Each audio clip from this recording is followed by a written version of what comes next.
La mano tiembla, pero no de frío. Es el temblor de 82 años de mapas y recuerdos, un sismo personal que agrieta la memoria. La pluma estilográfica, un vestigio de otra era, se aferra a los dedos de Elena Rivera como un náufrago a una tabla. La tinta, de un color sepia que evoca fotografías antiguas, traza una línea errática sobre una servilleta de papel. No es un dibujo, no es una palabra. Es el eco de un pensamiento que se desvanece. Elena está en su casa de Miraflores, pero su mente navega por ríos invisibles y cordilleras que solo ella puede ver. Las paredes cubiertas de cartografías son el testamento de una vida dedicada a una sola obsesión: Paititi, la ciudad perdida de los incas. La puerta se abre y el presente irrumpe con la brusquedad de un acto vandálico.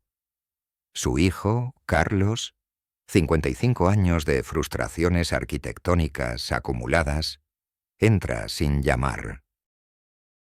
A su lado, Sofía, su esposa, una agente inmobiliaria cuya sonrisa es una herramienta de trabajo, afilada y precisa. Detrás de ellos, 2 enfermeros con uniformes blancos, impolutos y anónimos, como los heraldos de un final inevitable. «Mamá Elena, es hora de irnos», dice Sofía. Su voz es una caricia de seda sobre una cuchilla de acero. «Hemos encontrado un lugar maravilloso para ti, un remanso de paz». Elena no la escucha.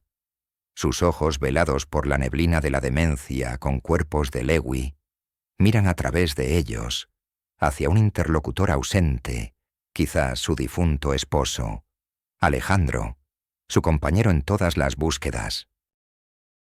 «Dino, 16 grados, 43 minutos de latitud sur», murmura, su voz un susurro frágil, donde el río se dobla como una serpiente que se ha tragado el sol. No. El cóndor lo ve diferente. «Alejandro, el cóndor». Carlos se acerca. Con un gesto de impaciencia contenida, le arrebata la servilleta de la mano.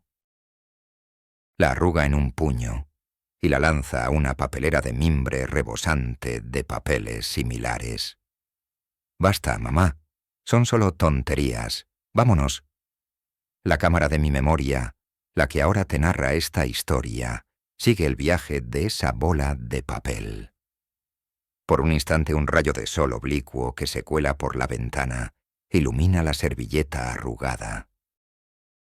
Y ahí, en los pliegues del papel maltratado, se revelan símbolos topográficos exactos, ángulos precisos, cifras que no son producto del azar, un fragmento de un tesoro.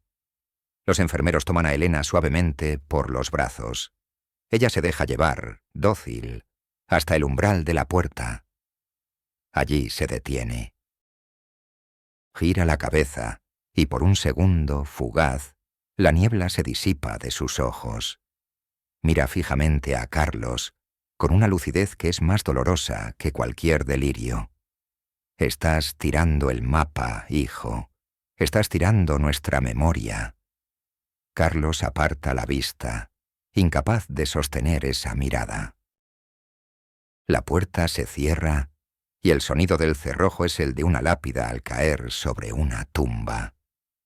La cámara de mi memoria se acerca a la papelera, a esa arrugada servilleta que contiene el secreto de un imperio. Y ahora te pregunto a ti, que me escuchas. ¿Qué vale más? ¿Una casa que se puede vender o un legado que no se puede medir con dinero? Dime, si entendieras que el mayor tesoro no es el oro de los incas, sino la memoria que acabas de tirar a la basura, dime qué harías tú en mi lugar. 6 meses antes de que esa puerta se cerrara, el mundo de Elena Rivera aún respiraba. La casa de Miraflores no era un simple inmueble, era un archivo viviente, un organismo construido con papel, tinta y pasión. Cada habitación era un capítulo de su búsqueda. El salón dominado por un gigantesco mapa de la selva amazónica peruana tachonado de alfileres era la introducción. El estudio, con sus estanterías combadas por el peso de crónicas del siglo XVI y diarios de exploradores olvidados, era el nudo de la trama. Y su dormitorio, donde los mapas celestes de la cosmogonía inca cubrían el techo, era la promesa de un desenlace. Elena y su esposo, Alejandro, ambos cartógrafos de renombre, habían dedicado 50 años de sus vidas a perseguir el fantasma de Paititi. No buscaban oro. Buscaban conocimiento, la última pieza del rompecabezas de una civilización que se negaban a dar por muerta. Alejandro había fallecido 5 años atrás. Pero para Elena, él seguía allí, en el susurro del viento que movía los papeles, en la luz que iluminaba un pasaje olvidado en un libro. Pero el tiempo, ese cartógrafo implacable, había comenzado a redibujar el mapa de la mente de Elena. La demencia con cuerpos de Lewy era una niebla insidiosa. Algunos días, amanecía con una claridad asombrosa, capaz de recitar de memoria las coordenadas de una expedición de 1925 o de debatir sobre la desviación magnética con la precisión de un GPS. En esos días, trabajaba con una urgencia febril, como si supiera que las horas de luz eran contadas. Trazaba líneas, hacía cálculos, llenaba cuadernos con una caligrafía temblorosa pero firme. Otros días la niebla descendía. Se perdía en los pasillos de su propia casa, hablaba con Alejandro sobre la cena, o confundía a su nieta, Lucía, con una exploradora que venía a pedirle consejo. Era en esos momentos de niebla cuando Carlos y Sofía encontraban la justificación para sus planes. Carlos Rivera era un hombre atrapado en la sombra de sus padres. Como arquitecto, siempre había soñado con construir edificios que desafiaran el cielo de Lima, pero sus proyectos se habían reducido a remodelaciones de apartamentos y diseños de centros comerciales sin alma. Una serie de malas inversiones lo habían dejado al borde de la quiebra. La casa de Miraflores, una propiedad de gran valor en uno de los distritos más cotizados de la ciudad, se había convertido en su única tabla de salvación. Sofía, su esposa, no compartía sus escrúpulos. Para ella la casa no era un legado, era un activo. Cada mapa era un metro cuadrado desaprovechado. Cada libro, un obstáculo para la venta. El conflicto latía bajo la superficie de cada visita familiar.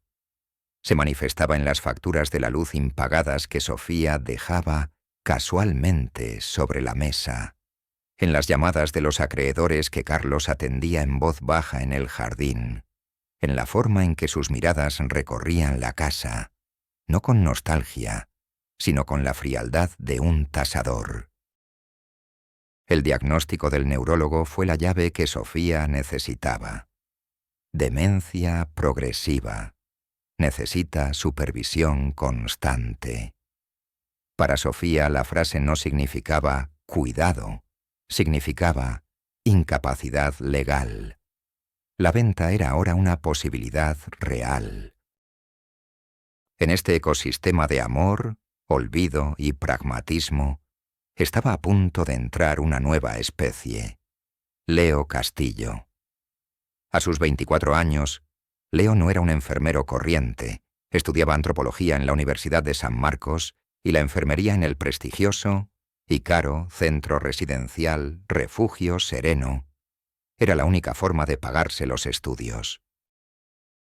Pero había algo más. La tesis en la que trabajaba era un tema tan específico como ambicioso. Técnicas mnemónicas y cartografía cognitiva en las culturas precolombinas. No era una elección académica casual. Su abuela había muerto de Alzheimer unos años antes, y Leo había sido testigo de primera mano de la cruel disolución de una mente brillante. Había visto cómo los recuerdos se desprendían como hojas secas, cómo el lenguaje se convertía en un laberinto sin salida. Esa experiencia le había dejado una herida y una fascinación.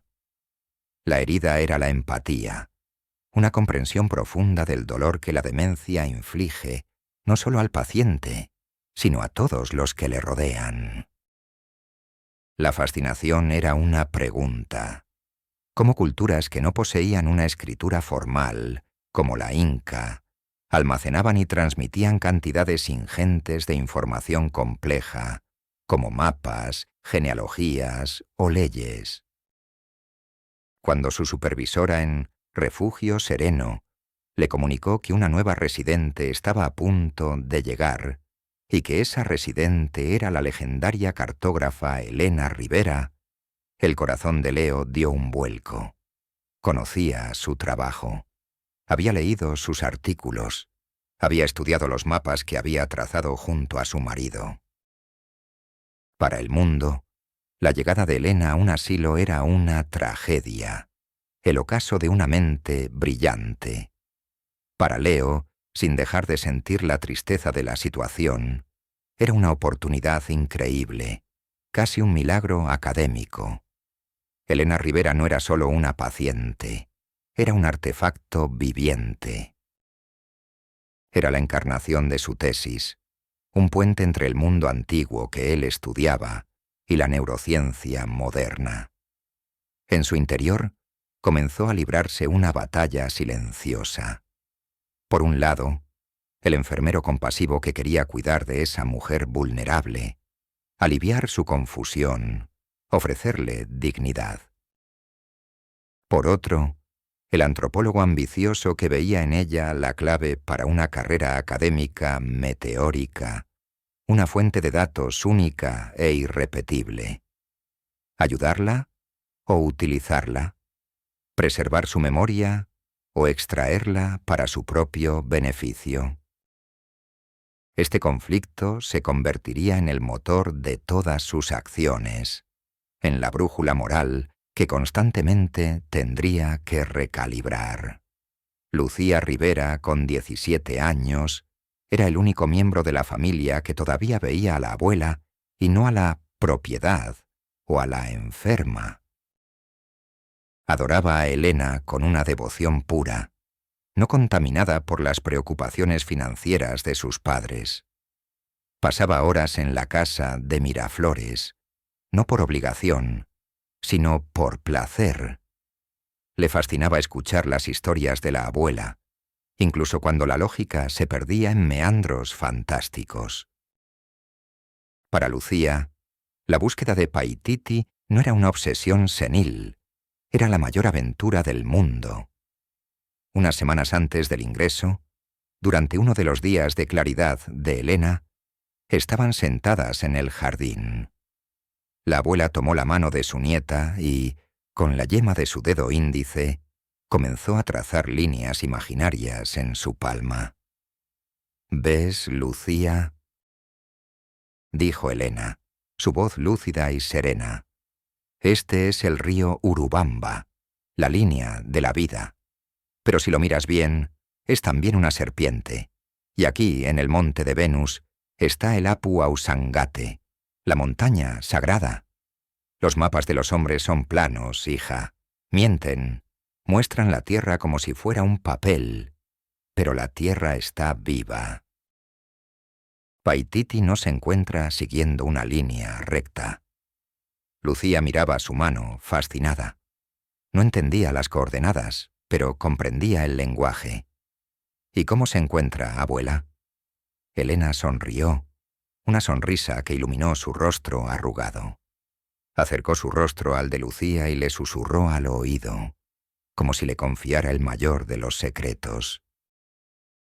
«Paititi es un corazón, Lucía. Late en el centro de la selva. No se puede ver con los ojos. Hay que verlo como lo ve el cóndor. Desde arriba, viendo el todo. no las partes. Viendo la poesía, no la geometría. Lucía no comprendió del todo el significado de aquellas palabras, pero las guardó en su memoria como un tesoro. La sensación del dedo de su abuela dibujando ríos en su palma, la idea de un mapa poético, la visión del cóndor. Esa conexión, forjada en un momento de amor y lucidez, se convertiría, sin que ninguna de las dos lo supiera, en la pieza clave de todo el rompecabezas. Era un tipo de conocimiento que no estaba en los libros de Leo ni en las ambiciones de Sofía. Era la memoria del corazón. La llegada a refugio sereno fue como sumergir a un pez de colores en agua destilada. La casa de Elena era un caos vibrante de vida, olores y texturas. El aroma a papel viejo y a tinta, el tacto rugoso de los mapas, el desorden de una mente en plena ebullición. El asilo, en cambio, era un templo a la asepsia y al orden. Paredes de un blanco inmaculado, pasillos silenciosos pulidos hasta brillar, un olor a desinfectante que pretendía ser neutro pero que gritaba esterilidad. El cambio fue brutal. Privada de sus estímulos, de sus mapas, de sus libros, la mente de Elena se replegó aún más en sí misma. La niebla se hizo más densa, más persistente. Su única forma de anclarse a la realidad, de seguir cartografiando su mundo interior, era dibujar. Lo hacía compulsivamente, en cualquier superficie que encontrara. Servilletas de papel en el comedor, el reverso de los folletos del centro, márgenes de revistas.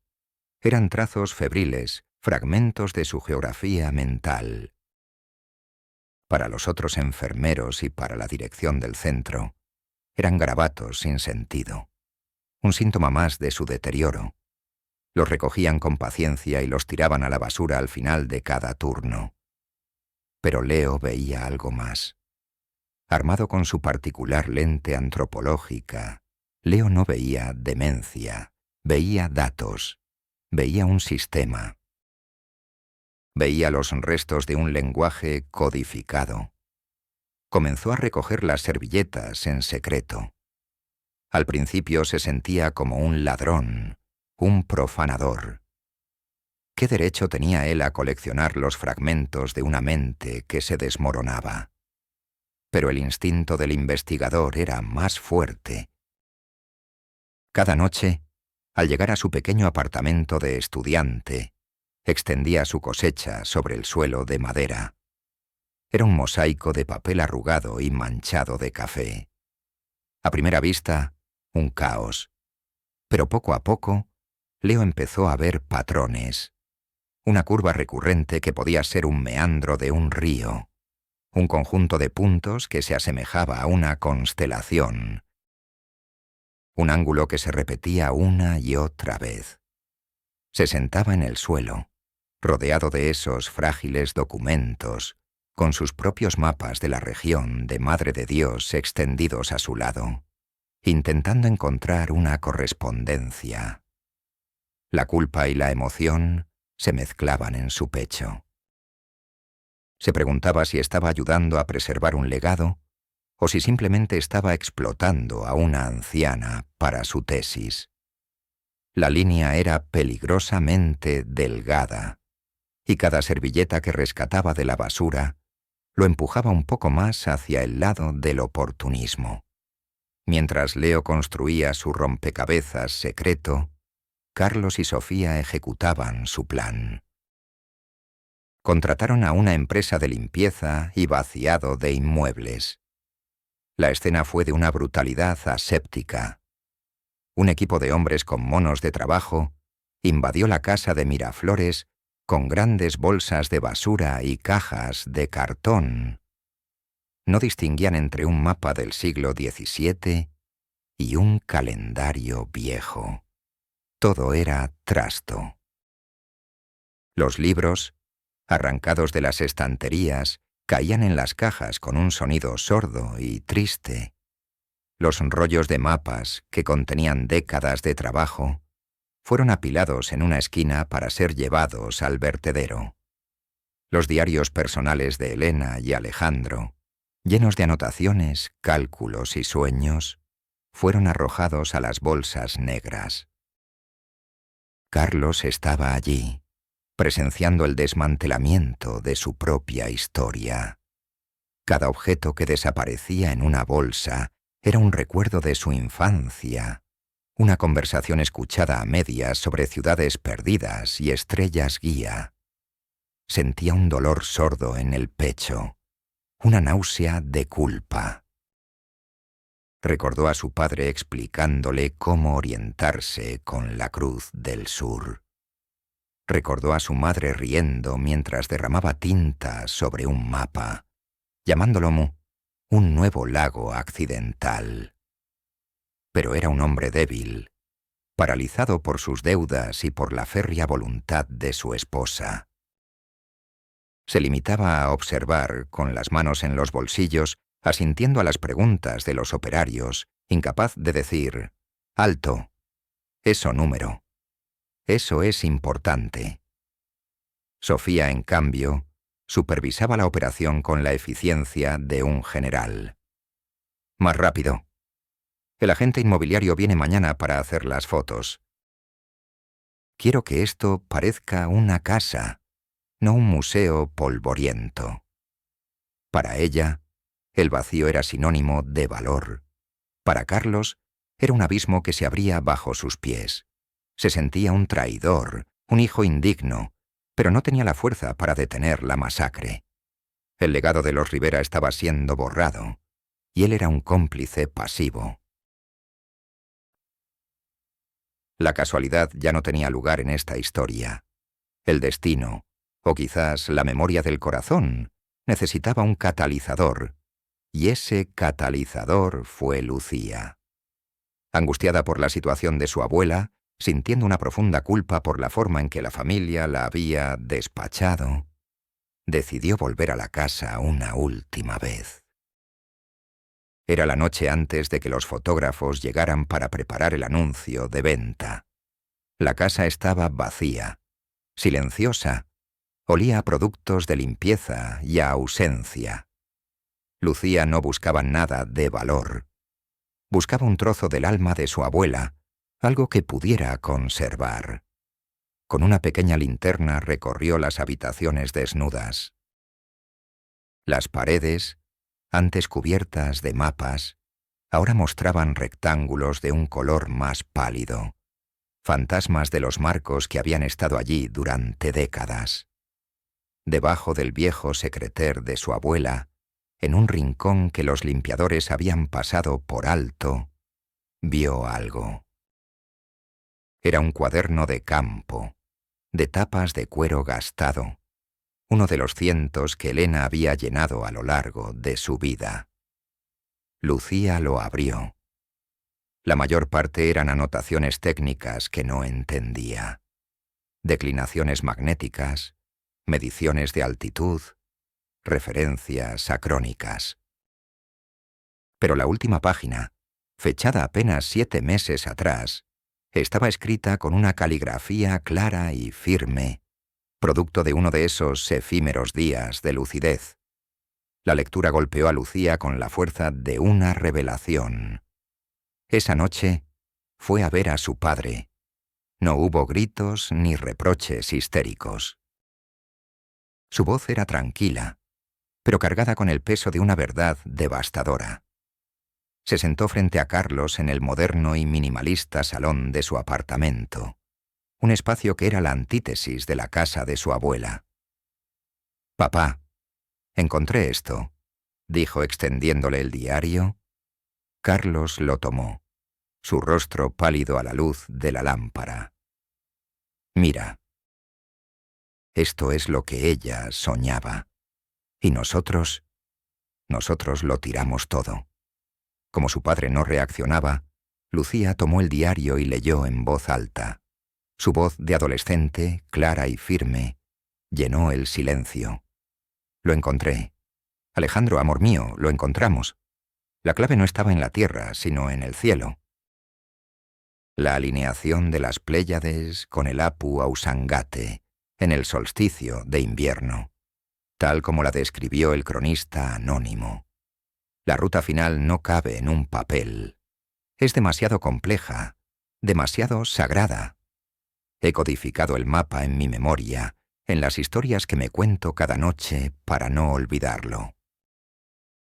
La solicitud de subvención a la Fundación del Patrimonio Nacional ha sido aprobada. $500.000 para la expedición final. Lo conseguimos, mi amor. Lo conseguimos. El silencio que siguió a la lectura fue absoluto. Para Carlos, esas palabras fueron un golpe demoledor. Ya no se trataba de la nostalgia de su hija o de su propia culpa difusa. Era una prueba tangible, concreta. Era $500.000. Era la validación de toda una vida de locura de sus padres. Era la oportunidad que habían tirado a la basura. Sofía, que había entrado en la habitación a mitad de la lectura, reaccionó con su pragmatismo habitual, pero ahora teñido de una codicia febril. ¿Los dibujos?, dijo, sus ojos brillando. Las servilletas que dibuja en el asilo. Ahí está el mapa.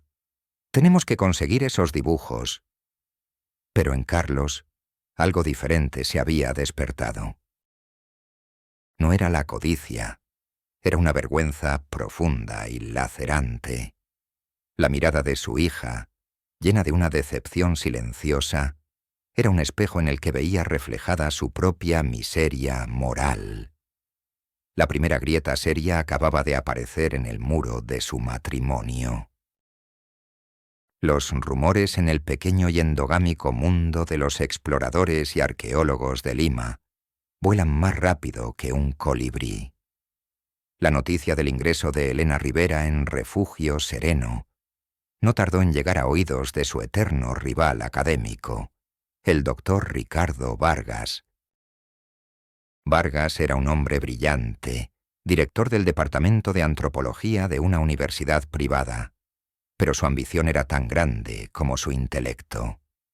Durante años, había competido con los Rivera por financiación, por prestigio, por el propio Paititi. Siempre los había considerado soñadores poco metódicos, mientras que él se veía a sí mismo como un científico riguroso. La demencia de Elena, para él, era la confirmación final de su superioridad. Movido por una mezcla de curiosidad profesional y malicia, Vargas se presentó en Refugio Sereno, con un ramo de flores y una sonrisa falsa. Quería ver con sus propios ojos el declive de su rival. Fue Leo quien lo recibió en la sala de visitas. Cuando trajeron a Elena, ella reconoció a Vargas al instante. Incluso a través de la niebla, la presencia de su némesis la agitó. Empezó a temblar, a murmurar frases inconexas sobre ladrones de mapas y sombras que acechan. Leo, viendo la genuina angustia en el rostro de la anciana, intervino. «Doctor Vargas, creo que la visita la está alterando. Será mejor que se vaya». Vargas lo miró con desdén. ¿Un simple enfermero dándole órdenes a él? Pero luego su mirada se agudizó. Vio la forma protectora en que Leo se interponía entre él y Elena. Vio la inteligencia en los ojos del joven, una chispa que no correspondía a su humilde uniforme. Vargas era un depredador intelectual, y su instinto le dijo que allí había algo más. «Por supuesto, muchacho», dijo con una sonrisa condescendiente. Solo venía a traerle mis respetos a una vieja colega, pero al salir Vargas supo dos cosas. La primera, que Elena Rivera, incluso en su estado, seguía aferrada a su secreto. La segunda, y más importante, que ese joven enfermero, por alguna razón, estaba implicado en él. decidió que valía la pena mantener un ojo sobre Leo Castillo. La caza había comenzado. Las noches de Leo se habían convertido en una febril carrera contra el tiempo.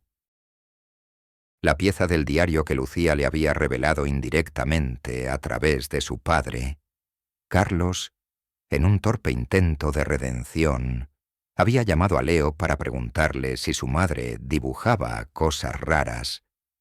Fue la piedra de Rosetta que necesitaba. La clave no estaba en la tierra, sino en el cielo. Por supuesto. Elena no estaba dibujando meandros de ríos. Estaba dibujando constelaciones. Y no cualquier constelación, sino la forma en que eran vistas y nombradas por los astrónomos incas. Con esta nueva perspectiva, las piezas del rompecabezas empezaron a encajar. Leo pasó noches en vela superponiendo los garabatos de las servilletas con mapas estelares del siglo XVI y cartas de navegación andinas. Las serpientes de Elena eran ríos, sí, pero su curso estaba determinado por la posición de la Vía Láctea, el Mayú, o río celestial. Los ojos del jaguar eran cúmulos de estrellas que señalaban picos montañosos específicos. Había descifrado casi el 80% del mapa.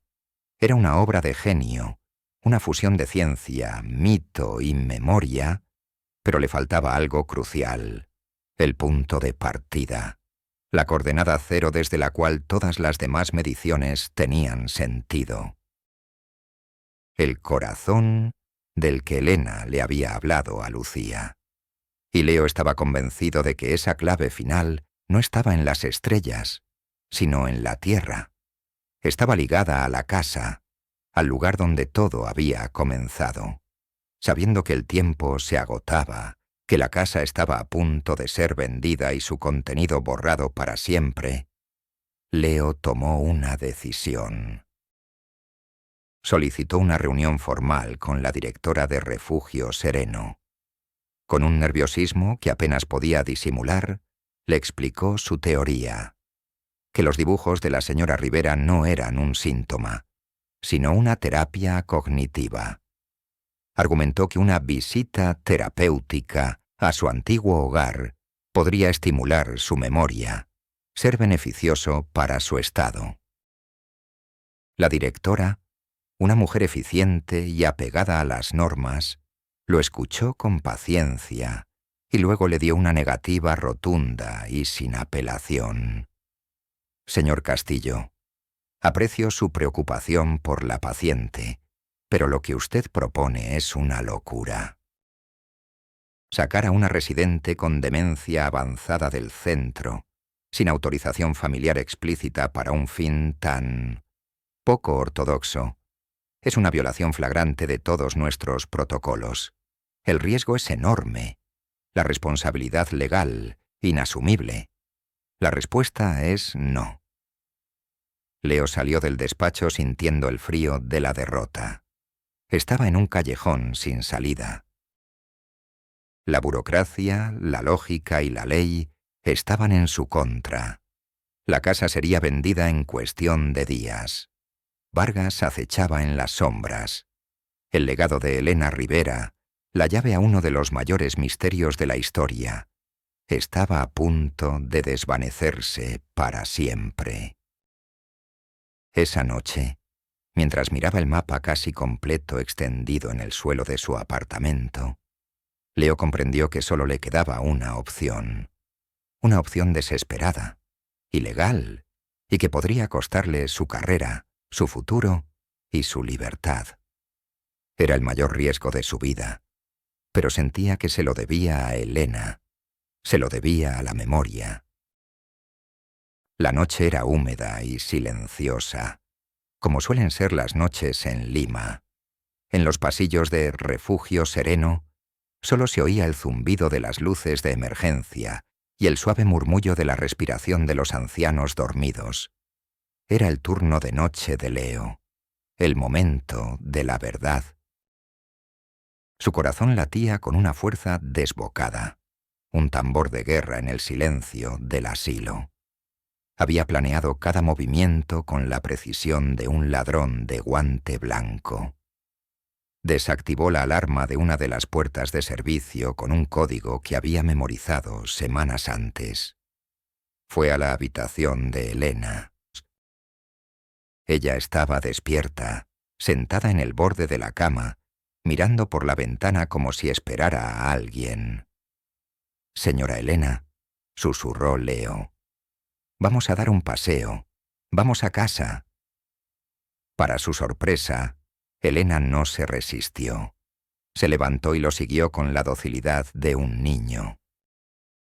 Leo la cubrió con una manta, la sentó en una silla de ruedas y la empujó por los pasillos desiertos. Cada sombra parecía una amenaza, cada pequeño ruido un grito de alarma. Atravesaron la puerta de servicio y salieron al aire fresco y salobre de la noche. El viaje en el viejo Volkswagen de Leo fue surrealista. Elena miraba las luces de la ciudad pasar, murmurando nombres de calles antiguas y de estrellas. Leo conducía con las manos sudorosas aferradas al volante, la adrenalina y el miedo luchando en su interior. Ya no era un enfermero, ya no era un estudiante, era un secuestrador. Había cruzado una línea de la que no había retorno. Las apuestas habían subido al máximo. Estaba arriesgando todo por un mapa dibujado en la mente de una anciana y en un puñado de servilletas de papel. El caos no tardó en desatarse. A las 6 de la mañana, la enfermera del turno de día descubrió la habitación de Elena vacía y la puerta de servicio abierta. El protocolo de emergencia se activó de inmediato. La primera llamada fue a Carlos. Despertado por el teléfono, escuchó la noticia con una incredulidad que rápidamente se convirtió en pánico. Su madre ha desaparecido, y el enfermero Leo Castillo tampoco está. Sofía, a su lado, llegó a la única conclusión que su mente pragmática podía concebir. El enfermero, el de los dibujos, es un estafador. Ha secuestrado a tu madre para robarle el supuesto mapa del tesoro. Llama a la policía. Mientras Sofía marcaba el número de emergencias, Carlos sintió una oleada de náuseas. No pensó en el dinero ni en el mapa. Solo pudo imaginar a su madre, frágil y confundida, en manos de un desconocido. Impulsados por el pánico y la furia, se subieron a su coche y salieron a toda velocidad hacia el único lugar donde tenía sentido que estuvieran: la vieja casa de Miraflores. Pero no eran los únicos en movimiento. Ricardo Vargas, que había sobornado a un guardia de seguridad del asilo para que le informara de cualquier actividad inusual relacionada con Leo Castillo, recibió una llamada a las 6:05. La noticia lo electrizó. El muchacho había movido ficha. Con la astucia de un viejo zorro, Vargas supo exactamente a dónde se dirigían. Sin dudarlo, se subió a su propio coche y se unió a la cacería. Las tres partes convergieron en la calle de la casa de los Rivera casi al mismo tiempo. La casa, oscura y silenciosa, parecía un mausoleo. Leo acababa de ayudar a Elena a entrar. Carlos y Sofía llegaron derrapando, justo cuando la policía recibía la alerta por radio. Y desde la esquina opuesta, Vargas aparcó su coche y se deslizó entre las sombras, un espectador esperando el momento perfecto para intervenir. El escenario estaba listo para el acto final. El interior de la casa era un eco de lo que había sido. El aire olía a vacío. Las voces rebotaban en las paredes desnudas. Leo había llevado a Elena al salón, donde antes colgaba el gran mapa. La anciana parecía desorientada, agitada por el entorno desconocido y a la vez familiar. «Tranquila, señora Elena, tranquila», decía Leo, su voz temblando. Solo intente recordar el punto de partida. Desde donde mira el cóndor. En ese momento, la puerta principal se abrió de golpe. Carlos y Sofía irrumpieron en la habitación. «¡Suéltala!», gritó Sofía con el teléfono en la mano como si fuera un arma. «He llamado a eso a la policía, desgraciado. Estás acabado. Danos los dibujos». «No entienden», empezó a decir Leo, pero fue interrumpido. Una figura emergió de las sombras del pasillo. Era Ricardo Vargas, con una sonrisa triunfante. «Vaya, vaya, qué escena tan conmovedora», dijo su voz goteando sarcasmo. «No seas idiota, muchacho. Dales lo que quieren. O mejor, dámelo a mí. Esta gente no merece el legado de los Rivera. Tú y yo sí podemos entender su valor. El caos era total». Las sirenas de la policía se oían cada vez más cerca. En medio de los gritos y las acusaciones, ocurrió algo extraordinario. Elena, que había estado inmóvil, se acercó a la pared vacía donde antes estaba el mapa. Levantó la mano y comenzó a trazar líneas en el yeso. Sus ojos cerrados, ajena a la tormenta que la rodeaba. Y entonces empezó a hablar. Su voz, sorprendentemente fuerte y clara, recitó un antiguo mito en una mezcla de español y quechua. Y el Apu le dijo al primer inca: «Busca mi corazón. Cuando la sombra del Ausangate en el día del sol quieto toque el corazón del puma, allí nacerá mi ciudad».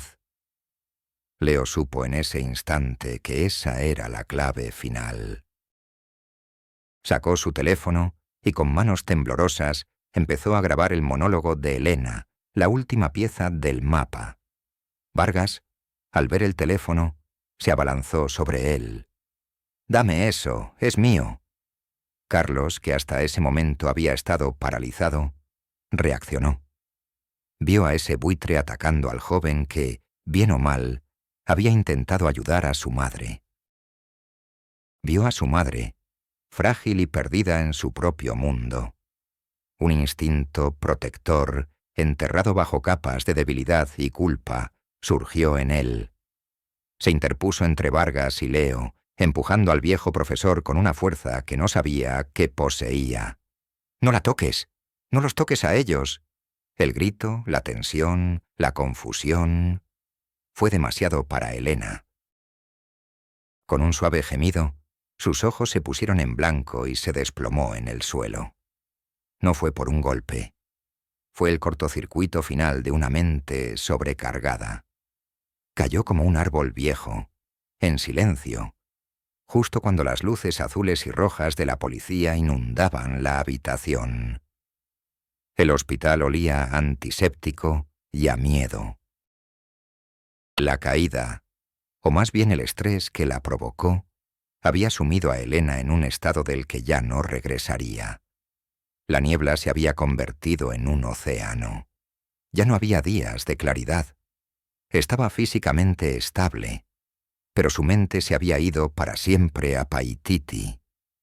Leo estaba sentado junto a su cama, en una silla de plástico incómoda. Se sentía destrozado, culpable y aterrorizado. La policía lo había interrogado durante horas. Las acusaciones de secuestro y puesta en peligro de una persona vulnerable pendían sobre él como una espada. Su carrera, su futuro, todo parecía haberse evaporado en aquella caótica noche. A su lado, en otra silla, Carlos guardaba un silencio lleno de remordimiento. Veía a su madre, conectada a un monitor que pitaba rítmicamente, y se odiaba a sí mismo. La clave ya no estaba en la mente de Elena, estaba en el teléfono de Leo. Una y otra vez, con los auriculares puestos, escuchaba la grabación. La voz de Elena, recitando ese poema, ese mito. Entendía todas las palabras, pero no la metáfora final. El corazón del puma. ¿Qué era? ¿Una formación rocosa? ¿Otro nombre para una constelación? Buscó en todos sus libros, en todas sus notas. No encontró nada. El mapa estaba completo en un 99%, pero sin ese punto de partida, era inútil. La puerta de la habitación se abrió suavemente. Era Lucía. Había venido a ver a su abuela. Vio a Leo con la desesperación pintada en el rostro. En un último y agónico intento, Leo le tendió uno de sus auriculares. «Escucha esto», le dijo. «Es tu abuela. Lo grabé anoche. ¿Alguna vez has oído esto?» Lucía se puso el auricular. Escuchó la voz de su abuela recitando el mito del Ausangate y el corazón del puma. Y entonces una sonrisa iluminó su rostro triste. Una sonrisa de puro y simple recuerdo infantil. «Claro que sí», dijo quitándose el auricular. «Pero no es un poema. Es La nana del cóndor. La abuela me la cantaba para dormir cuando yo era pequeña». «¿Y el corazón del puma?», preguntó Leo conteniendo el aliento. «Ah, eso», dijo Lucía, y sus ojos se llenaron de ternura. Así llamaba ella a nuestro banco favorito en el jardín del Planetario de Lima, el que está debajo del viejo ficus. Decía que desde allí se veía el corazón del cielo. Íbamos a ver las estrellas juntas. El enigma no se resolvió con una fórmula compleja, ni con un dato oscuro de una crónica del siglo XVI. Se resolvió con una nana, con el recuerdo de un apodo cariñoso, con el amor de una nieta por su abuela. El corazón del puma no era una coordenada geográfica. Era una coordenada emocional. El punto de partida no estaba en la selva. Estaba en la ciudad, en un banco de un parque. Era el lugar desde donde Elena y Alejandro habían comenzado a soñar. La conexión entre generaciones, la memoria del corazón, había proporcionado la última y más importante pieza del rompecabezas. Con esa pieza final, el mapa se reveló en toda su genialidad. Leo, utilizando el banco del planetario como punto de referencia, pudo triangular la ubicación exacta. No contactó con Vargas ni con el mundo académico. Llamó directamente a la Fundación del Patrimonio Nacional y pidió hablar con el director, mencionando la subvención aprobada a nombre de Elena y Alejandro Rivera. Un mes después, una expedición discreta y bien equipada, guiada por el mapa de Leo, llegó a un rincón remoto de la selva de Madre de Dios, y allí, oculto por la vegetación y el tiempo, encontraron Paititi. No era una ciudad de oro como en las leyendas. Era algo mucho más valioso.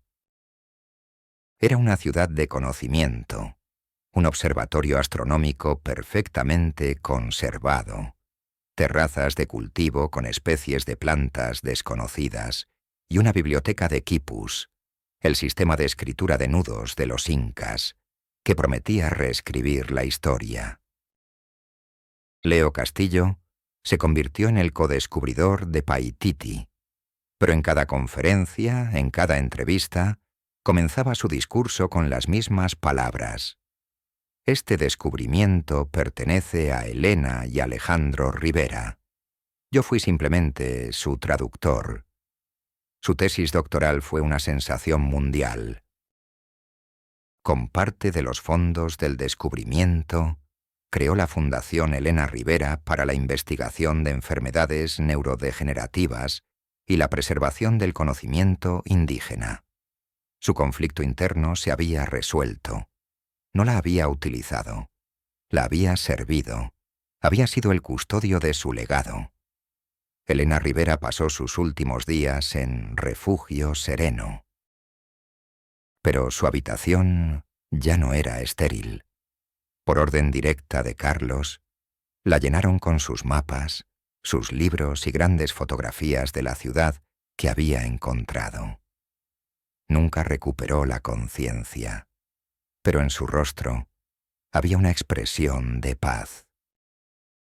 Leo la visitaba cada día para leerle, no crónicas antiguas, sino los nuevos informes que llegaban desde la expedición en Paititi.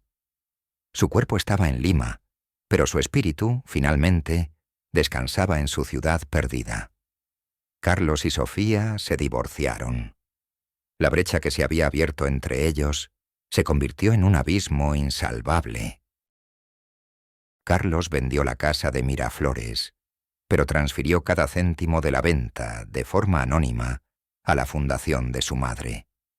Encontró su redención no en el perdón, que sentía que no merecía, sino en el servicio a la memoria que había estado a punto de destruir. A veces, desde la distancia, observaba a Leo cuidando de su madre y sentía una extraña mezcla de gratitud y vergüenza. Lucía, fiel al hilo que la conectaba con su abuela, se matriculó en la Facultad de Antropología. Se convirtió en el puente viviente entre la poesía de Elena y la ciencia de Leo, la guardiana de la memoria del corazón. Ricardo Vargas fue desacreditado. Las declaraciones de Leo y Carlos sobre su comportamiento en la casa, sumadas a la investigación interna de su universidad, pusieron un fin ignominioso a su carrera. La sombra que acechaba se desvaneció. Y aquí termina mi relato. En el jardín de refugio sereno, bajo el mismo cielo que Elena escudriñó durante toda su vida, Leo y Lucía están sentados a su lado. En una tablet le muestran una reconstrucción en 3D de las terrazas y los templos de Paititi. La cámara de mi memoria, que ha sido tus ojos, se aleja lentamente. Vemos el jardín, luego los tejados de Lima, luego la imponente silueta de los Andes, y finalmente nos perdemos en el cosmos, entre las mismas constelaciones que guiaron a los incas. A veces, para encontrar una ciudad perdida, primero hay que encontrar a una persona perdida. Los mapas más grandes no están dibujados en papel, sino en el corazón. Y el tesoro más valioso es la memoria que elegimos salvar. Y ahora, antes de que el silencio regrese, dime desde qué ciudad me estás escuchando.